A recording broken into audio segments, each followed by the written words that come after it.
Eräänä erityisen kauniina perjantai-aamuna mestari etsivä Nikke Knatterton lähtee pienelle kuntokävelylle. Isku leukaan eteen ja taaksepäin, hieman karatea.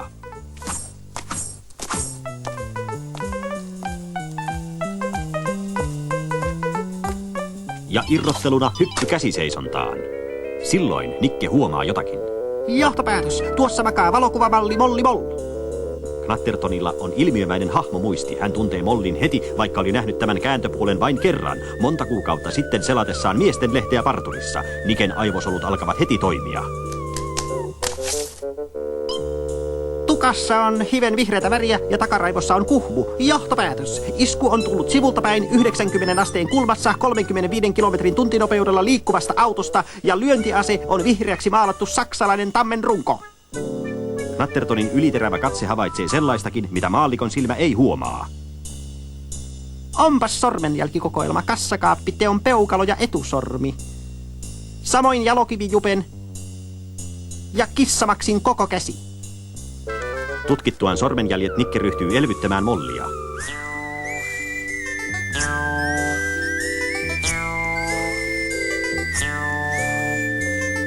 Kun Molly alkaa osoittaa elonmerkkejä, Nikke huomaa taas jotakin. Johtopäätös. Tuolla makaa nilkkuhuuko. Mistä Nikke tuntee tämän veijarin? Oikean kengän pohja on enemmän rikki.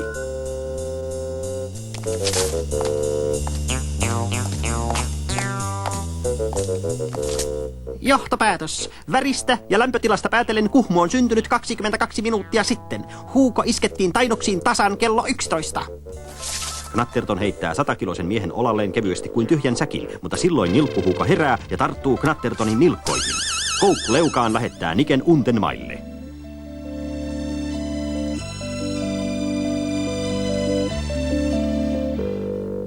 Kauan ei Nikke malta pysyä Untenmailla, mutta nilkkuhuuko ja Molly ovat jo ehtineet ottaa jalat alleen. Silloin saapuu poliisi, ystävänä ja auttajana. Nikelle näytetään värikuvaa ja kysytään, onko mies tuttu. Kuuno Klunkerin jalokiviliikkeen ikkuna oli rikottu 4 tunti sitten ja automaattikamera oli näpännyt kuvan murtomiehestä.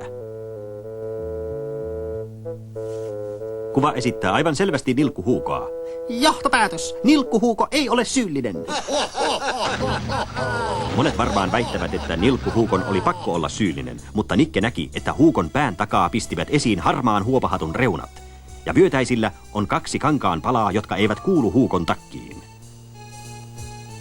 Samoin näkyy pala vierasta kämmen selkää, jossa on maksaläiskä. Siitä päätellen käsi on jalokivijupen.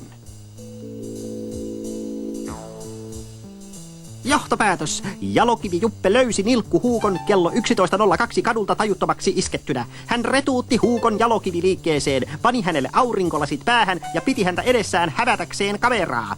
Teon jälkeen hän raahasi huukon takaisin kadulle, josta löysin hänet kello 11.22. Sattuma on harvoin onnekas, mutta tällä kertaa se on. Aivan sattumalta jalokivijuppe ajaa ohi. Johtopäätös. Tuo on Molly Mollin takaraivo.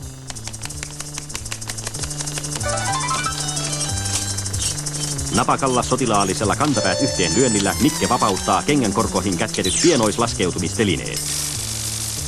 Silloin jalokivijuppe huomaa peruutuspeilissä Knattertonin lakin yläreunan. Nappia painamalla hän irroittaa tavaratilan kahvan. Samalla hän vetää vivusta, joka panee toimimaan viemärinkannen kohottimen, sen hän on keksinyt ihan itse.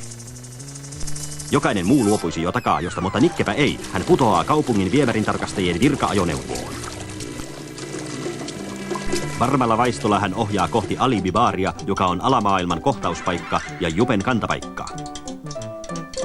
Kun Nikke astuu baariin, kaikki vieraat kalpenevat. Molly Moll punastuu. Virginia Peng, alibibaarin emäntä, kohtaa Niken tuiman katseen ripsenkään värähtämättä. Mutta herkässä selässään Nikke tuntee, että hänen takanaan juonitaan jotakin. Tämän näyttävän manööverin jälkeen poliisit saapuvat paikalle ja aikovat pidättää nilkkuhuukon jalokivivarkaana. Mutta Knatterton todistaa valokuvan avulla, että oikea syyllinen onkin jalokivijuppe. Mutta missä ovat varastetut jalokivet? Juppe oli sujauttanut ne lapsellisen hyväuskoisen Mollin käsilaukkuun. Jälleen kerran mestari salapoliisi Nikke Knatterton on pelastunut viattoman joutumasta lain kouran puristettavaksi. Mutta kuka sitten vaanii viattomia ohikulkijoita perjantaisin kello 11? Knatterton palauttaa tapahtumat uudelleen mieleensä.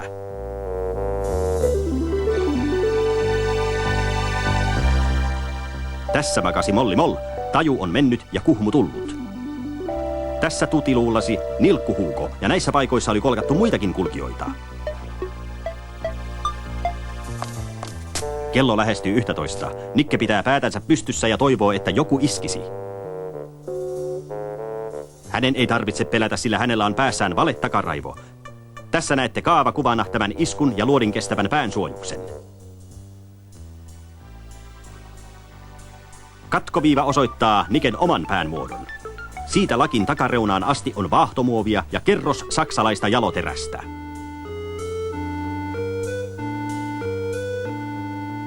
Huomaamme selvästi, miten Nikke terästää korvaansa. Kuuluu moottorin ääntä, joka tuntuu tutulta. Johtopäätös. Jalokivi Jupen erikoisauto.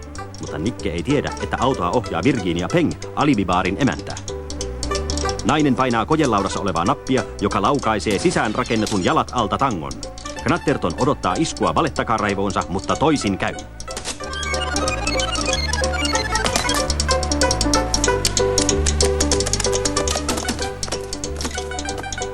Johtopäätös. Iskut tulivat tältä korkeudelta. Enempiä johtopäätöksiä Nikke ei ehdi tekemään, sillä Virginia painaa nappia, joka laukaisee ulosheittäjän. Nikke laskeutuu pehmeästi keskelle risteystä ja huomaa sivukadulla tajuttoman miehen. Johtopäätös.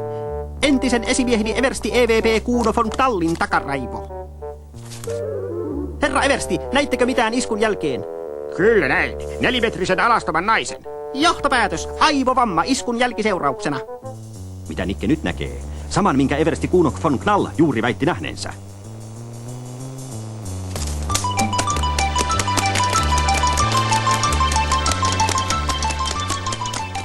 Johtopäätös. Tikkaat ovat lyömäase. Kuno von Knallin harmaa haiven, Mollin maalea hius ja vihreätä väriä.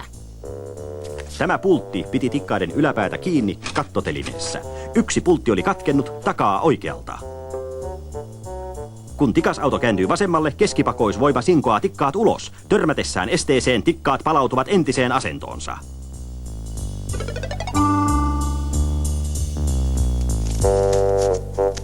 Nikke kiinnittää tikkaat narunpätkällä kattotelineeseen ja siihen päättyy tämä juttu, jossa ei rikosta oikeastaan tapahtunutkaan.